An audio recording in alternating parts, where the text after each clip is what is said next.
Baik, bismillahirrahmanirrahim. Assalamualaikum warahmatullahi wabarakatuh. Gimana nih kabar kalian semua? Yang sekarang sudah naik dari kelas 7 naik ke kelas 8, terus dari kelas 8 naik ke kelas 9. Nah, kemarin kita sempat mulai dari bulan Maret, itu kita udah mulai belajar dari rumah karena adanya pandemi corona ini.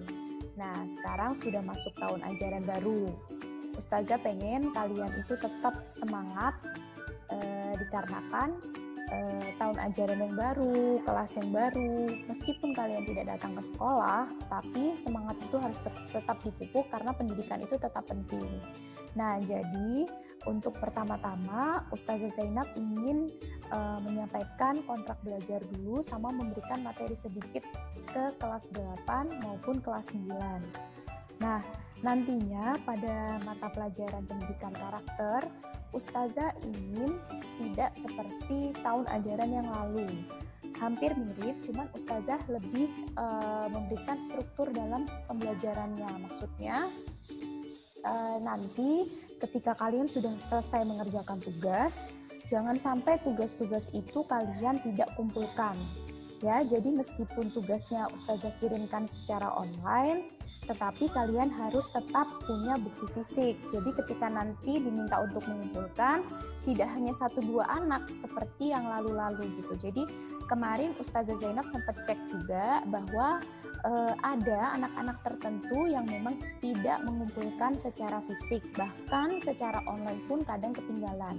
Nah, itu mengapa kalian mungkin nilai sikapnya kurang baik, akhirnya tidak bisa mendongkrak kalian ketika rapat dewan guru. Jadi ketika kenaikan kelas, mungkin ada sebagian yang harus naik bersyarat karena nilai sikapnya dianggap belum mencukupi, seperti itu. Nah, pada kali ini nanti Ustazah akan melakukan pembelajaran lewat YouTube dengan mengupload video pembelajaran atau materi, ya, kita sebut materi aja. Kemudian nanti juga akan ada tugas yang akan Ustazah share lewat Google Classroom.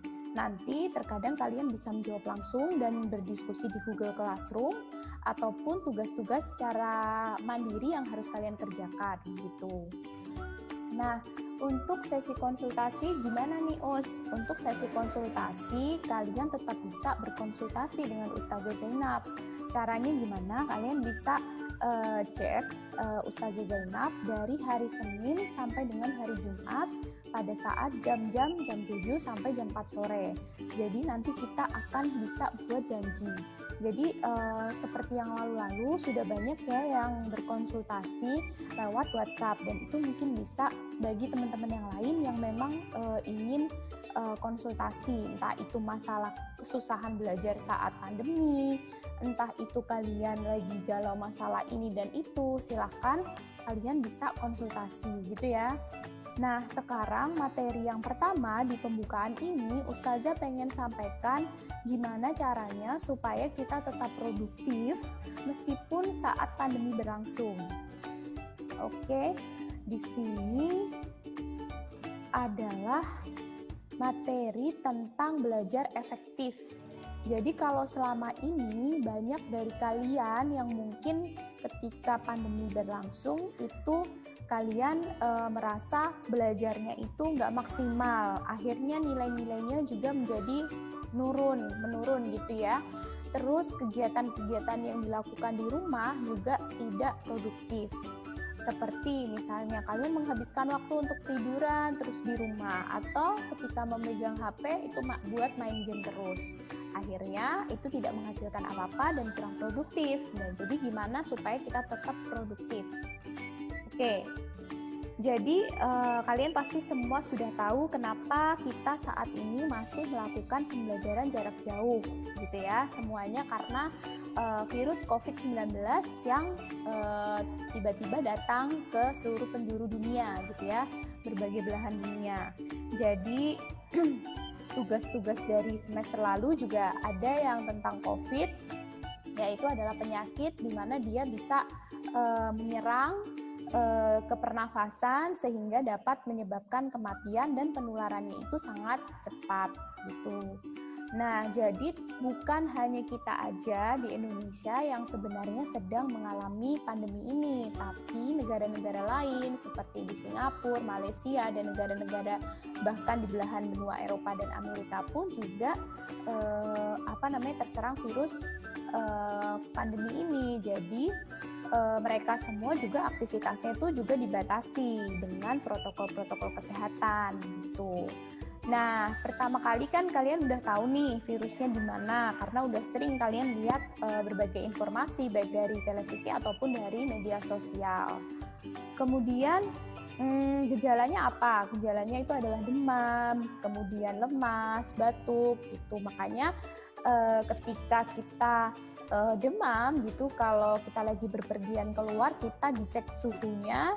Kemudian kita tidak boleh ketika demam itu sudah di atas rata-rata, jadi sudah termasuk dalam kategori demam gitu ya. Kita tidak diizinkan untuk memasuki wilayah tersebut.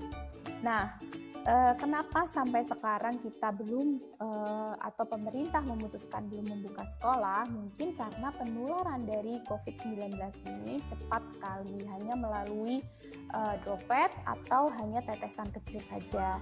Nah, kalau dari penelitian terbaru dari WHO menyatakan virus ini juga dapat menyebar lewat udara. Nah, mungkin itu yang jadi salah satu alasan bagi pemerintah sampai saat ini belum membuka sekolah-sekolah, karena ditakutkan di sekolah nanti kalian belum bisa atau kita semua belum bisa menjaga protokol kesehatan secara baik. Ditakutkan nantinya akan menjadi klaster baru dan virusnya akhirnya nggak selesai-selesai karena menular ke yang satu, ke yang lain, kayak gitu. Nah, sekolah diadakan di rumah atau jarak jauh juga dikarenakan sampai saat ini itu belum ada vaksin untuk mengatasi virus ini gitu. Jadi kenapa akhirnya pemerintah lebih memilih pembelajaran dari metode jarak jauh gitu. Nah, meskipun kita sekarang itu sedang mengalami pandemi dan harus mau nggak mau, suka nggak suka, kita harus melewati yang namanya pembelajaran dengan jarak jauh.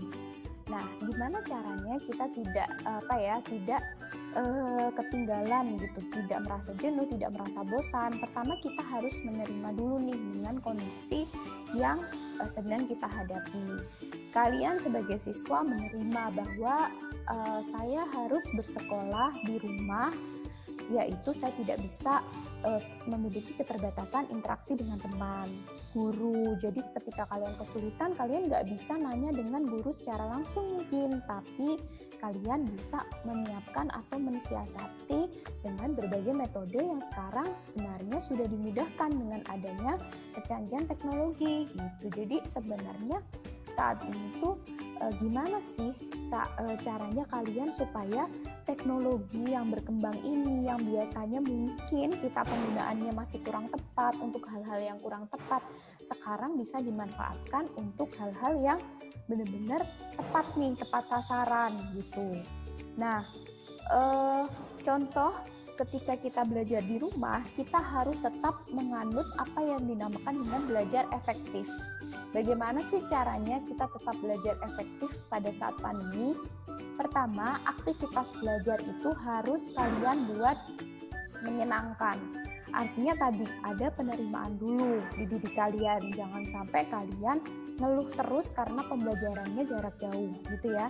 Jadi berdoa supaya pandemi ini cepat selesai, cepat belajarnya kembali ke sekolah. Tetapi ketika harus seperti ini diterima dulu supaya pembelajarannya menjadi menyenangkan. Kemudian kalian harus tetap memiliki jadwal. Artinya sekolah sampai saat ini juga masih sangat-sangat berupaya terus bebenah gitu ya, untuk supaya kalian itu tetap belajar secara efektif.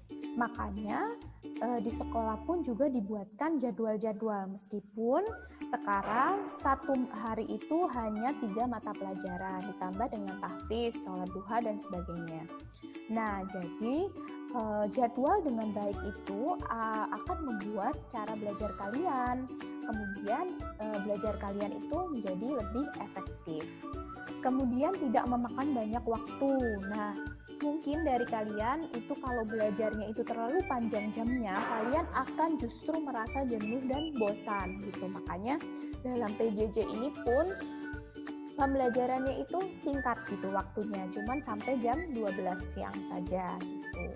Nah, kemudian kalian juga akan mendapatkan hasil yang maksimal ketika kalian sudah melakukan hal-hal tersebut. Jadi hasil yang kalian peroleh itu ketika kalian belajar efektif itu akan lebih maksimal. Ketika kalian belajar ternyata hasilnya belum maksimal, berarti ada yang salah nih. Kenapa? Artinya kalian belum belajar secara efektif. Oke, selanjutnya kenapa sih kalian harus tetap belajar secara terjadwal meskipun kalian saat ini belajar di rumah? Kan aku bisa gitu, misalnya saya bisa kok belajar pada saat malam hari gitu, nggak harus jam 7 misalnya saya harus standby, atau jam setengah 7 saya sudah harus standby liatin HP gitu kan. Nah, karena ketika kita belajar secara terjadwal itu akan mempengaruhi sebenarnya kondisi fisik kita udah siap, maka otak kita juga akan lebih siap lagi untuk menerima materi pembelajaran.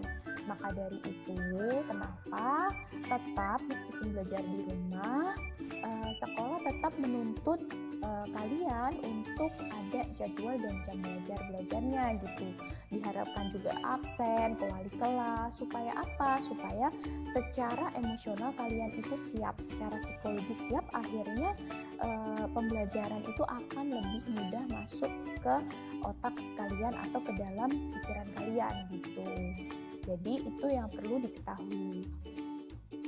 Nah, kemudian gimana sih caranya supaya belajar kita efektif, belajar kita bisa masuk gitu? Pertama, kalian harus menumbuhkan minat belajar terhadap suatu bidang yang ingin kalian pelajari. Ustazah selalu bilang, ketika kalian itu mau belajar sesuatu, kalian harus tahu dulu nih, fungsi dari kalian mempelajari itu sebenarnya apa. Dengan kita tahu fungsinya apa, kita akan lebih tertarik. Nah, misalnya, saya belajar misalnya PJOK gitu ya, olahraga. Saya belajar tentang bagaimana gerakan-gerakan dalam berolahraga, misalnya bermain bola gitu. Nah, ketika kalian tahu, kalau bermain bola gerakannya A, B, C. Sebenarnya apa sih tujuan saya mempelajari gerakan-gerakan gitu kan? Kan saya bisa praktek langsung.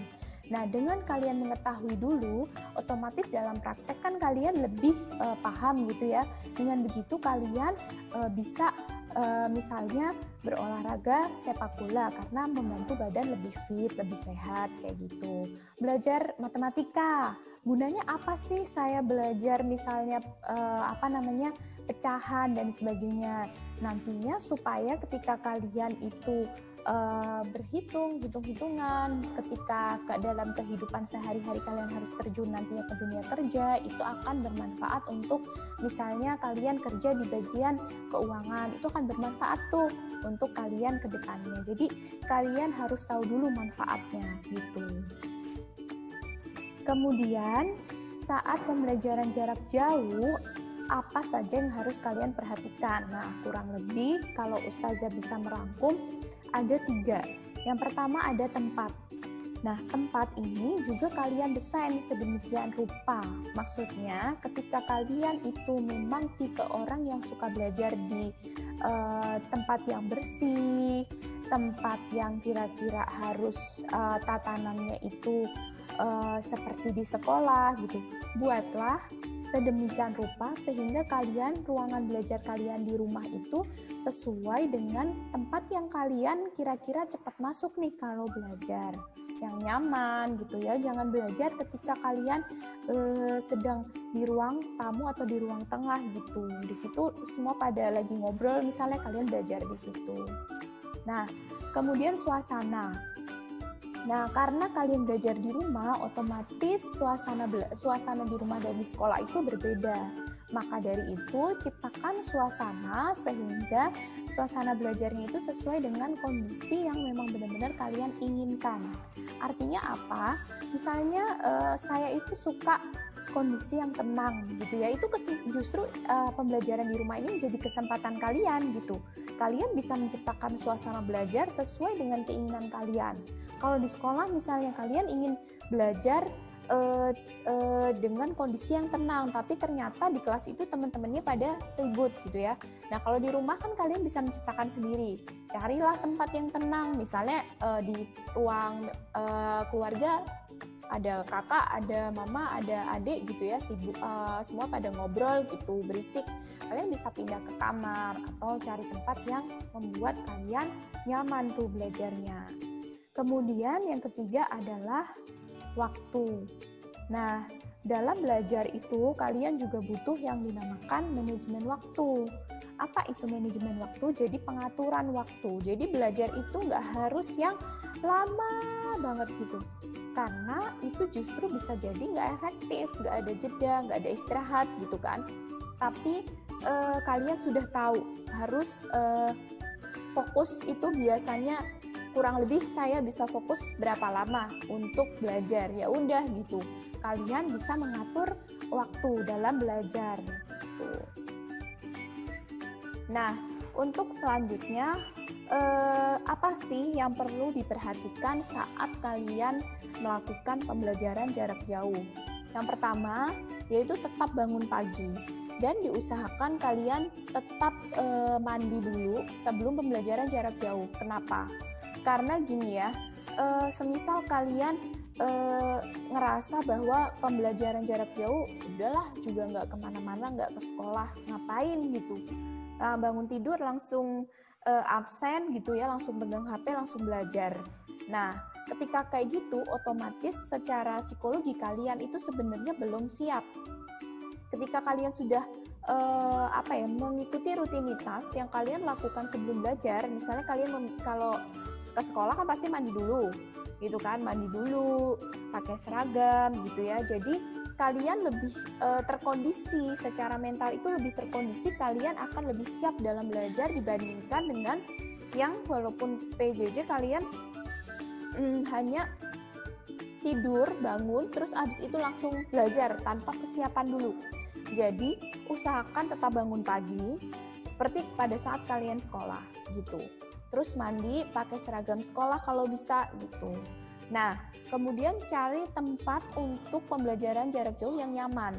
Jangan sampai ketika nanti Zoom meeting atau apapun itu berisik, kalian akhirnya kan nggak fokus ke ustazah yang sedang tatap muka secara online gitu, atau belajar secara online, atau kalian lagi lihat materi di tempat yang rame atau duduk di teras rumah yang rumahnya di pinggir jalan gitu ya.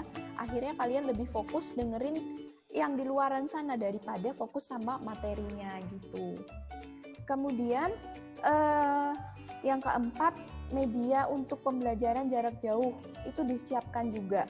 Jadi misalnya kalian pakai HP-nya dicek dulu apakah baterainya penuh gitu ya. Jadi usahakan pada saat jam belajar misalnya dari jam 7 sampai jam 12 itu udah di-charge baterainya, kemudian koneksi internetnya, kuotanya gitu ya. Jadi memang kendala saat ini tuh pembelajaran jarak jauh ini masih terbatas karena kuotanya dari kalian mungkin ada yang di rumahnya ada wifi, tapi ada juga yang nggak ada. Jadi keterbatasan itu yang sebenarnya menjadi kendala. Jadi sebenarnya sekolah juga nggak menuntut harus Zoom meeting setiap hari. Jadi kalau yang misalnya bisanya WA, bisa di-share lewat WhatsApp gitu. Jadi tetap media pembelajaran itu disiapkan. Termasuk apa? Yang kelima nih, termasuk buku. Jadi buku-buku pembelajaran itu disiapkan. Jangan cuma karena belajar online, kalian udah ogah-ogahan buka buku gitu ya. Udahlah, orang sama ustadz-ustazah dikirim di YouTube.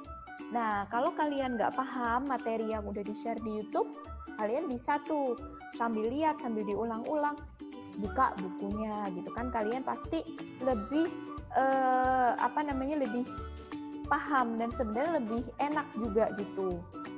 Meskipun tidak ada yang bisa menggantikan ya pembelajaran secara tatap muka langsung, tapi setidaknya kalian tetap bisa belajar efektif dan belajar mandiri juga gitu.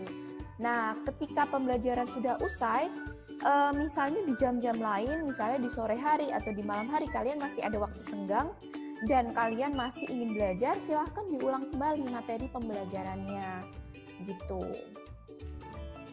Oke, jadi mungkin pesan dari Ustazah Zainab, kita harus benar-benar tidak hanya mengeluh saja karena pandemi ini, tapi coba lihat sisi-sisi positifnya. Misalnya, sebagai guru, Ustazah Zainab yang mungkin tadinya tidak terbiasa dengan teknologi, sekarang dituntut untuk bisa belajar, menciptakan pembelajaran supaya kalian itu berminat gitu. Entah dengan seperti ini supaya kalian lebih mengerti materinya, entah nanti dengan PowerPoint animasi yang akan dikirimkan, entah nanti kita bisa bertemu lewat Zoom gitu ya. Jadi silahkan pesan Ustazah Zainab tetap diambil positifnya.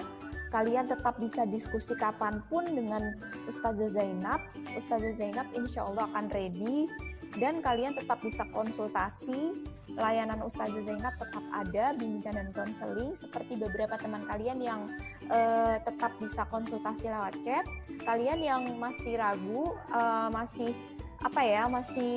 belum berani, silakan kalau misalnya memang mau curhat, ada masalah, gimana caranya belajar efektif, kemudian gimana caranya motivasinya meningkat lagi, gimana caranya lebih produktif dan mengusir kebosanan, silakan kalian bisa japri Ustazah Zainab gitu ya. Dan Ustazah harap kalian tetap semangat, tetap menjaga protokol kesehatan, karena hal ini dilakukan semua tentu buat kebaikan kita semua. Jadi sekarang kita harus bersyukur dan kita harus bisa mencari solusi dari masalah yang saat ini kita sedang hadapi bareng-bareng. Nah, semoga kita bisa bertemu lagi. Nah, untuk materi selanjutnya, mungkin Ustazah Zainab minggu depan akan bertemu dengan kelas 8 atau kelas 9 secara tatap muka online gitu ya. Untuk yang belum tatap muka online, mungkin nanti akan ada tugas gitu. Sekian mungkin. Jika ada yang ingin ditanyakan, dikonsultasikan, Ustazah selalu siap di jam pelajaran atau jam-jam sekolah gitu. Silahkan, terima kasih. Wassalamualaikum warahmatullahi wabarakatuh.